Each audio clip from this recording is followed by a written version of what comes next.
Hello everyone. Assalamu alaikum to my brothers and sisters out there.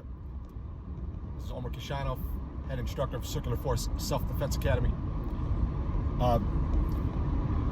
We want to talk about another topic today that I wanted to touch upon. Today's topic is how to choose the right martial art for you. If you're a newbie, and this video is particularly for newbies. If you have experience, this is not going to help you much, but you're welcome to join us. Excuse me.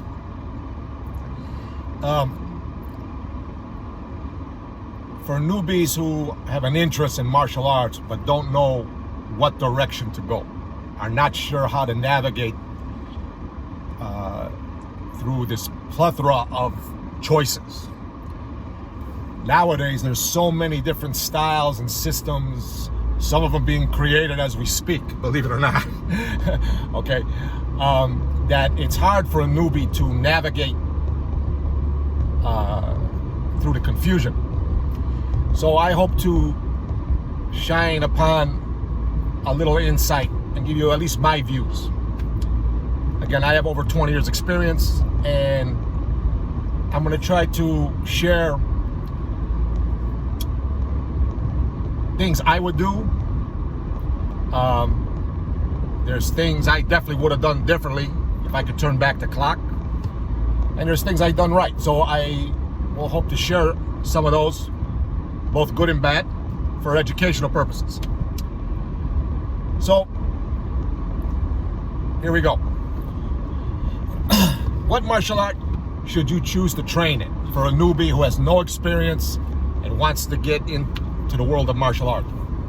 Well, a lot of this is going to depend on a lot of factors, okay?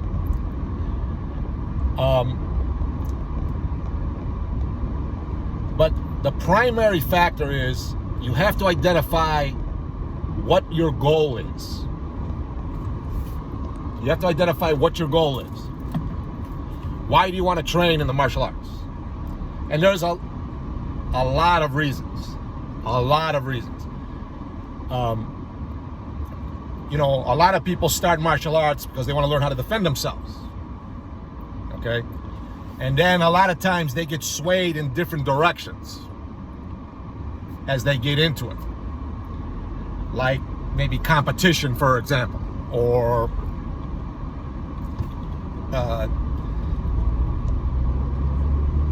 more of the health benefits of martial arts, or mental discipline, or a whole bunch of other reasons, okay? But my point is, you need to identify what is your primary goal. You have to identify that. Let's say, for example, you just got done watching the Olympics and you were watching the judo championships for the gold medal, and you looked at that and you said, man, I'd like to do that. That looks pretty interesting, right? Or taekwondo, or wrestling, or any of the Olympic or sport martial arts, otherwise known as combat sport. Okay? You want to win, you have an interest in challenging yourself or pushing yourself against somebody else who's in your weight class, trained like you, okay? You want to win the gold medal, or you're looking to win a trophy. Or you just like the idea of competition. Maybe you're a competitor, maybe you grew up in sports and you just like competition, and that's the direction you want to go, okay? You need to pick a system or style that focuses on competition. The flip side to that is, let's say you have no interest in competition, okay? You just want to learn practical self-defense. That's all your concern is. Let's say maybe, I don't know, maybe you're a flight attendant, right? And flight attendants lately are having a hard time with passengers. to the point that physical altercations are happening because passengers don't want to wear a mask. And the airline rules are wear a mask. And when a flight attendant tells somebody to please put their mask on, they don't want to do it. It's getting to the point of almost physical altercations. It's ridiculous. It's now becoming dangerous to be a flight attendant, right? Because you got a lot of nut jobs out there. These nut jobs, they're very selfish. All they care about is what pleases them, right? To the point of they're willing to make fools out of themselves. So maybe, let's say you're a flight attendant, you're like, maybe I should train in something because my job now is getting dangerous. You see? Or you're just maybe a person who is interested in practical self-defense for everyday life. You just have an interest in practical self-defense. You need to choose a system or style that the primary focus is practical self-defense. Okay? So, what I would do, if I would turn the clock back, is once you need to first, like I said before, identify your goal. What is your goal? You need to write it down. Write it down on a piece of paper. Okay? What is my goal? Why do I want to do this? Okay? Why do I want to take time out of my life to dedicate myself to do something like this? Then you need to kind of take a little look at yourself a little bit. And look at what your attributes are.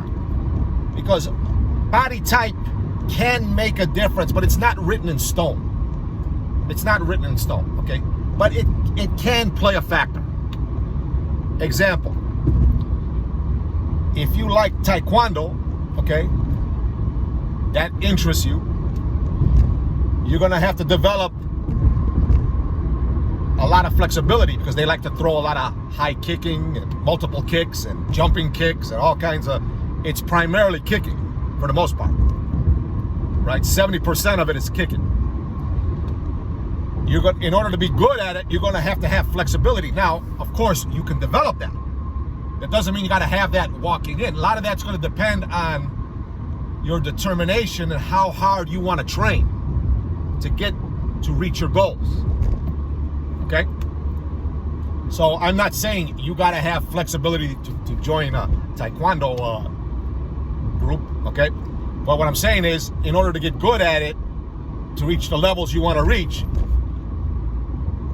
you're gonna have to develop certain attributes, okay? Maybe you're short and stocky, and you don't have that kind of flexibility. So maybe like a grappling art might be a better choice for you. And again, none of this is written in stone. It's just a generalization.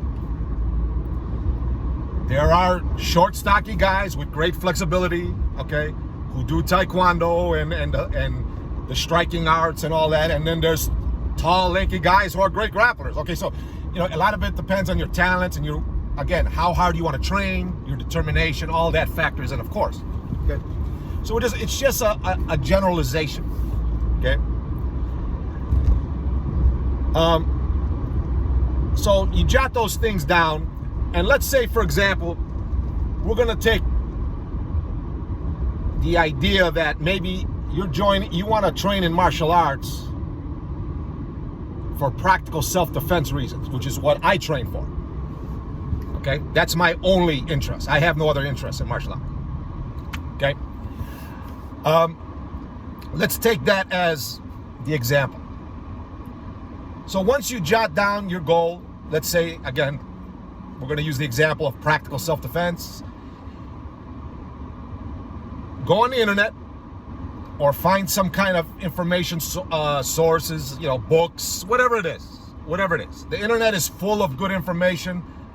It's also full of a lot of bad information, okay? but it's full of a lot of good information.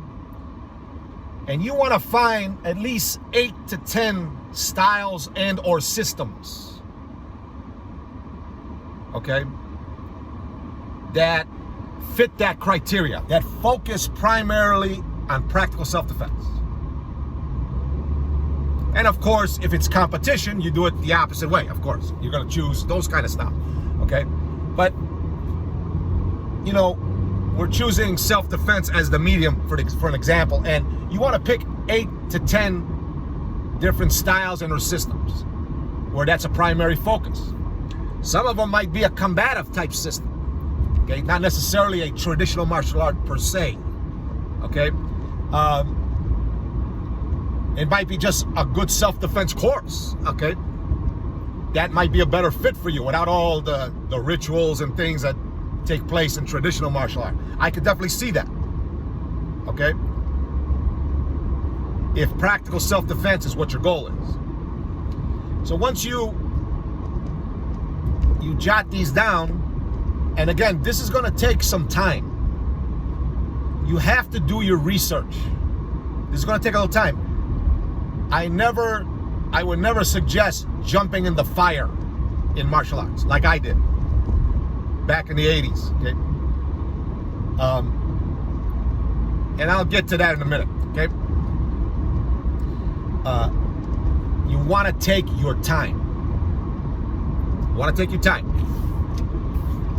When you got those 8 to 10 different systems, you're going to research them. And then what you want to do is you want to wind it down to maybe 3 or 4 that you have a high interest in, that you like the way it sounds, you know, you like the way it kind of appeals, their philosophies appeal to you, okay? Maybe it fits your body type, maybe you're non-athletic. There are styles that don't require athleticism to be good, such as the style that I study, and I'm an instructor in tactical Hapkido. You don't have to be athletic to do tactical Hapkido, okay? Or so whatever it is, whether you're, whatever the philosophies or the physical attributes of those styles, whatever it is that appeals to you, wind it down to like 3 or 4. And then what you want to do is, and this is a very important part, you need to find a good instructor. Very important. You got to find a good instructor, okay? And you have to search for those schools, dojos or dojangs or whatever, that are teaching the system that you're interested in. And you need to go try them out. You need to go talk with the instructor. You need to see what's going on. Okay? And this could take up to a year. I would take anywhere from 6 months to a year. You want to take your time. Now, this is going to be for some maybe difficult because, you might be excited. You want to jump into it. You want to get going. I get that. Okay? But trust me, if you take your time, okay, and try a few different things to see where you're a good fit in or what feels right to you, how the atmosphere of the school, how the instructor teaches, etc., etc. This is all going to take a little time. Okay? Because you got to remember something. You're paying the money. You're going to be paying the tuition fees. Right? And if you're paying the tuition fees, you need to get what you want. It's that simple, period. Right? You don't go to a car dealership and you want the red Corvette, okay? And that's the color you want. And all they have is blue, but you want red. You're going to go to the other dealership and you're going to get the red one, right? And you should. It's your money, right? Same thing, okay? You need to get what you want because you're never going to be happy if you don't. Okay? Another point that could play a factor, okay, is convenience. However, I highly suggest, if possible, put convenience last. Now, for some, that may be difficult to do, because economics may play a part. For example, maybe you don't have a car. You need something within walking distance or bicycle distance, or maybe a short bus trip or whatever, okay? You don't have a car, so I get that. I get that. It could play a factor for some. But what I'm saying is, if you can swing it, don't let it be a major factor. Put it last on the list. Okay? Example, you may have a taekwondo dojo right down the street. Very convenient. But you may not be they might not be teaching you what you want to learn. Okay? Let's say, for example, going back to practical self-defense,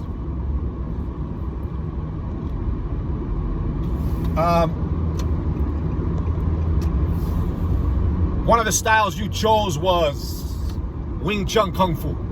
Okay? A very practical system. Okay? That doesn't require athleticism to do.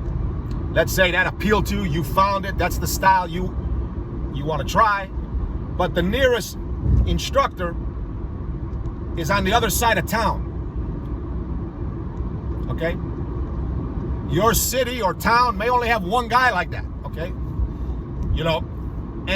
Or gal, right? And you may have to drive 40 minutes.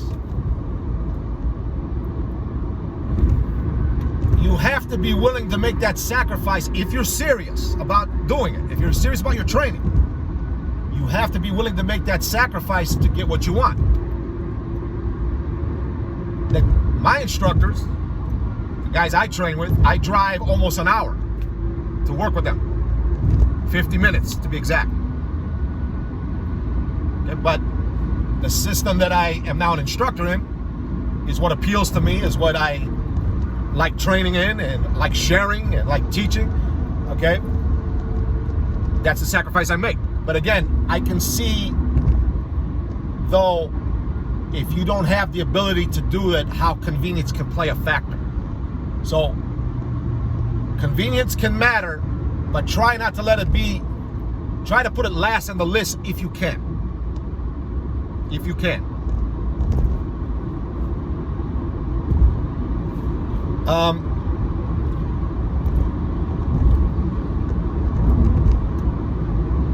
Also, one thing I want to point out is you may have what I call like cross-reference, okay? Example, let's say, you may want something you may choose Taekwondo as your system for self-defense. However, Taekwondo is taught in a lot of different ways. You have the sport Olympic version, and you have the more traditional version that has more of a self-defense aspect to it. Okay? This is what I call, these are systems have a little cross-reference. Okay? Again, you're going to have to talk to the instructor and see what's going on there. You may walk into a sport-orientated Taekwondo school, but the instructor tells you, yes, we teach self-defense as well.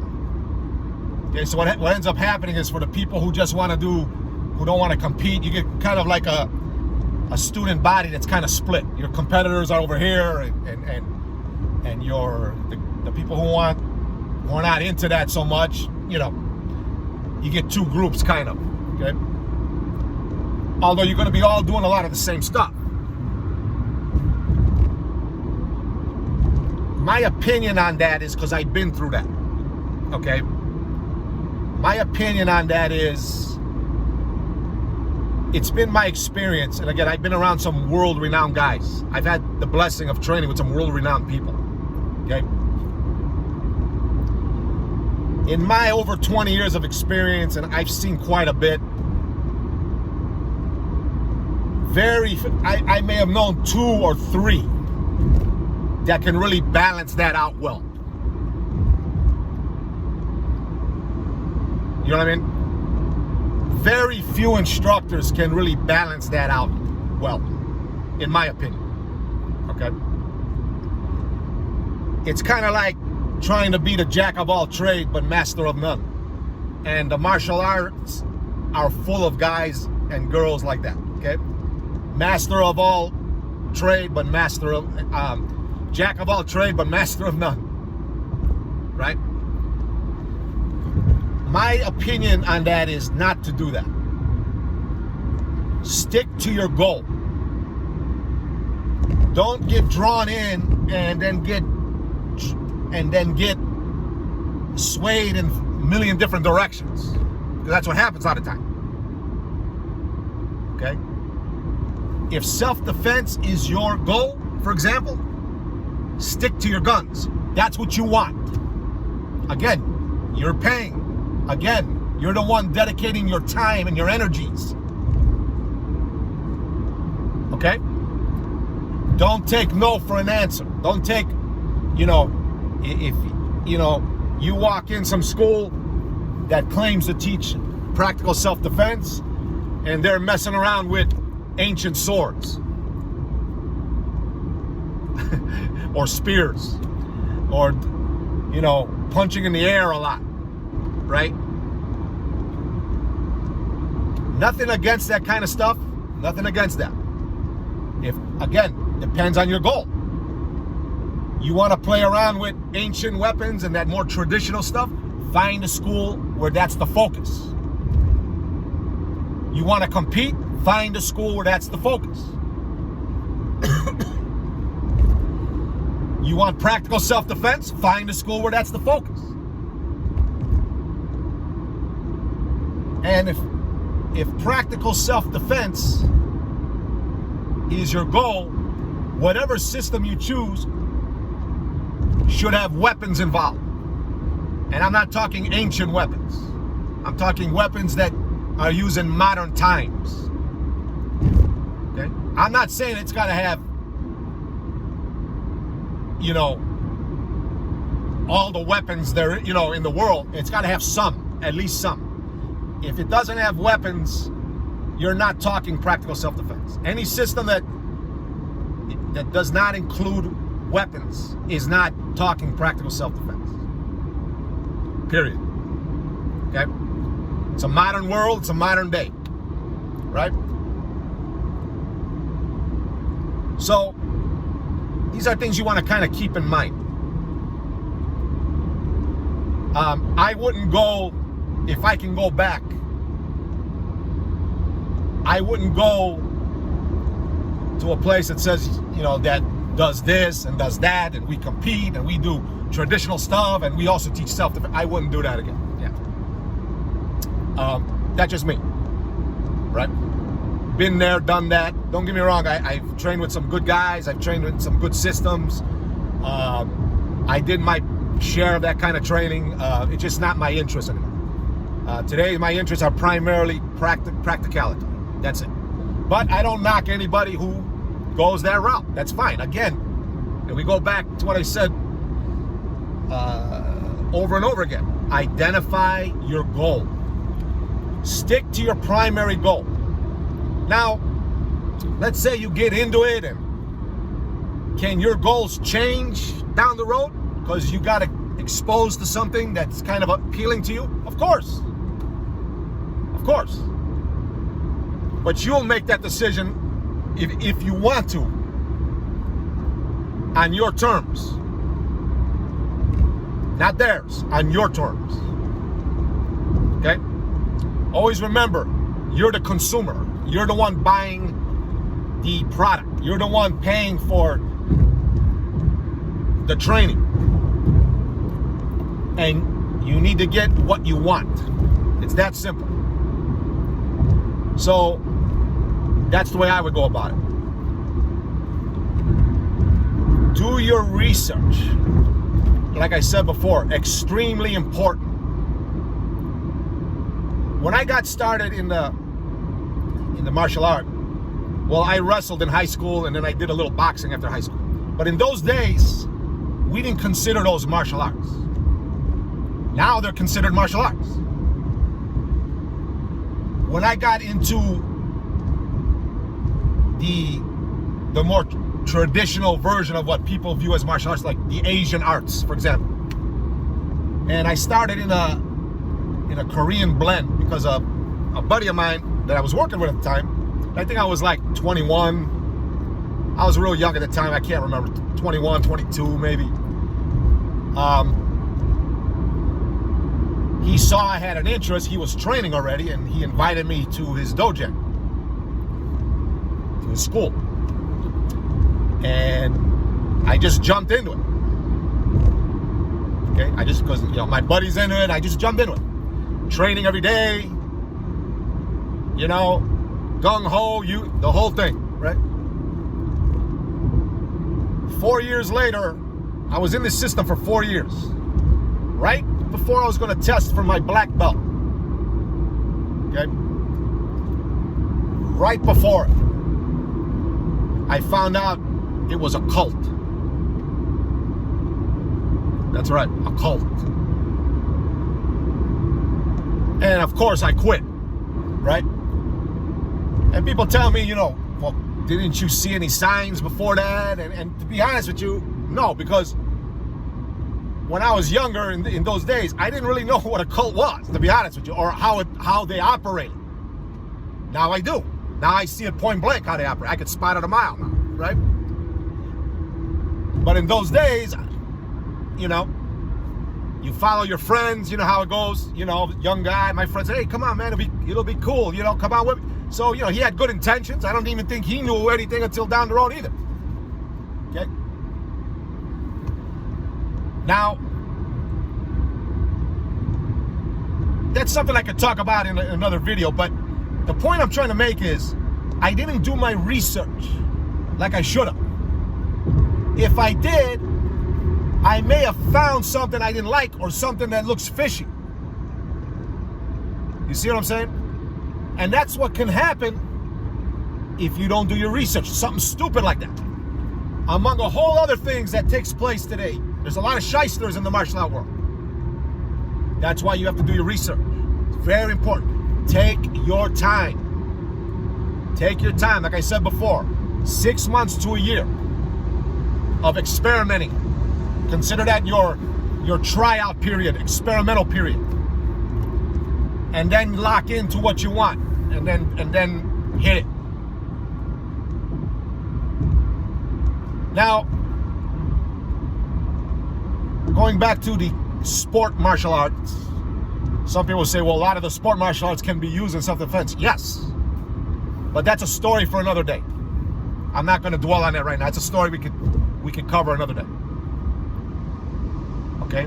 Again, identify your goal. Extremely important.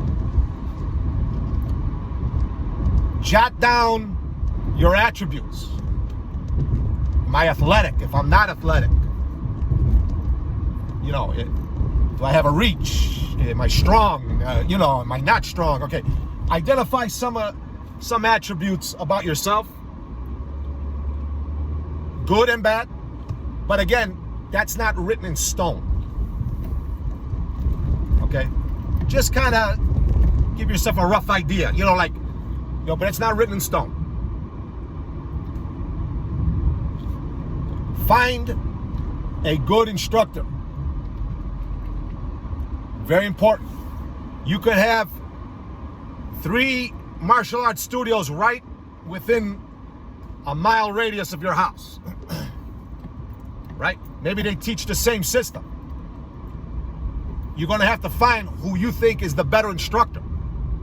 You want to find the best you can get for what you want. The best you can get.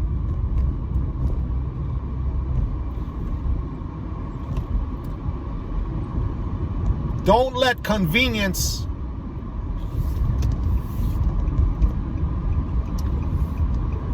make convenience last on the list if you can swing it. If you can swing it. Okay? You don't want to treat it, and this is a mistake I think a lot of people make when they get into martial art. They treat it like a health club. It's not a health club. Okay? A health club, I could see convenience playing a part. Because if you got a gym down the block and you got another one 3 miles away, why would you go to the one 3 miles away when the amenities are the same? And 9 times out of 10, they're the same. Okay. Right? Okay. What's so different about every gym? Unless you really like the one that's further because maybe they got a swimming pool or something. I don't know. Okay. But, you know, it's all the same. They're doing the same things. Martial art, although a lot of styles do a lot of the same stuff, as you get more advanced, the differences start to arise. Okay? It's not the same. So you don't want to treat the study of martial arts in the same sense as going to a health club. Going to a health club, convenience, most definitely. I wouldn't go 20 minutes away when I got one down the street. I mean, for what? Okay. Right? But martial arts is different. Martial arts is different. Okay? So keep that in mind.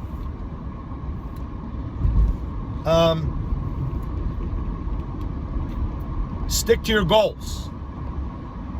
Stick to your goals, and don't let anyone sway you in 50 million directions.